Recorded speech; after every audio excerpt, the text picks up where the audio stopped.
Bonjour à tous et bienvenue sur notre chaîne Tyrannus Enseignement Formation et Église Essentielle. J'aimerais partager avec vous une petite exhortation que j'ai intitulée « Entre dans ta destinée ». Chacun d'entre nous doit entrer dans sa destinée. Et pour entrer dans cette destinée, après ta rencontre avec Jésus, le Saint-Esprit doit te oindre pour cette mission et pour cette fonction. Jésus a dit « L'Esprit du Seigneur est sur moi, car il m'a oint pour ». Il y a une raison pour laquelle Dieu te donne sa puissance, son onction. Ce n'est pas pour toi, pour que tu joues avec dans ton petit coin. Tu dois connaître la raison pour laquelle Dieu te donne son onction, afin que tu marches clairement sur ton chemin. Pour travailler efficacement pour Dieu, nous avons besoin de son onction. Luc 4 nous dit que Jésus a été transporté dans le désert, rempli du Saint-Esprit, et plus loin au verset 14, il nous est dit qu'il était revêtu du Saint-Esprit, et au verset 18, Jésus dit « L'Esprit du Seigneur est sur moi parce qu'il m'a oint ». L'onction est un revêtement, c'est un habit qui va te rendre reconnaissable. Regardez, si je prends mon exemple, j'ai été gendarme, j'avais un uniforme, j'avais reçu l'enseignement, la connaissance liée à ma fonction, j'avais l'autorité, j'avais une identité prouvée par une carte professionnelle. Si j'avais tenté d'exercer ma fonction sans mon uniforme, soit pour arrêter une voiture ou une personne, j'aurais eu des problèmes. On m'aurait foncé dessus, ou on m'aurait frappé, en me disant qui tu es. Mais lorsque je portais cet uniforme, tout changeait.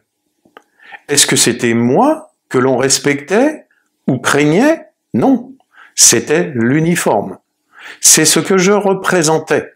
Ce revêtement représentait l'État, le gouvernement, les forces de l'ordre. En tenue, l'atmosphère change. Et c'est ce qui se passe avec l'onction. Mon frère, ma sœur, tu es fils de Dieu, fille de Dieu, et tu as acquis en toi des promesses. Amen. Mais quand tu n'as pas l'onction, tu n'as pas d'efficacité.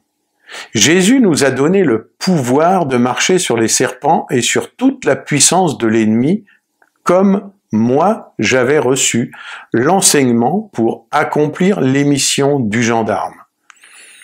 Mais si je n'étais pas revêtu, je n'étais pas opérationnel.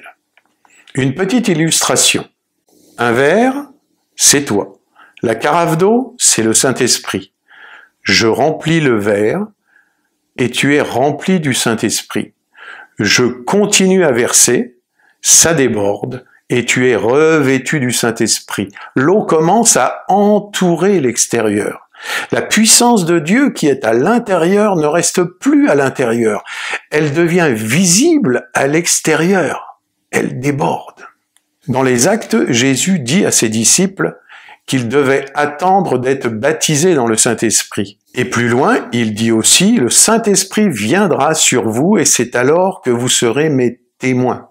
C'est pourquoi la Bible nous montre les disciples remplis plusieurs fois, des disciples renouvelés. Je dirais que pour chaque mission que le Seigneur te donne ou te donnera, tu dois demander et recevoir un revêtement nouveau, une nouvelle onction, comme dans le monde avec des tenues différentes selon les métiers. Mon frère, ma sœur, le revêtement que tu reçois est attaché à un dessein, à une mission, à un but. Tu n'es pas appelé à influencer dans tous les domaines. Il y a plusieurs domaines spécifiques que Dieu t'a préparé à influencer. Et c'est par rapport à ce domaine-là que tu reçois l'onction. Éphésiens au chapitre 2 et au verset 10 nous dit « Car nous sommes son ouvrage ayant été créé en Jésus-Christ pour de bonnes œuvres que Dieu a préparées d'avance afin que nous les pratiquions. » C'est pour ces bonnes œuvres que Dieu nous donne l'onction. Amen. À bientôt!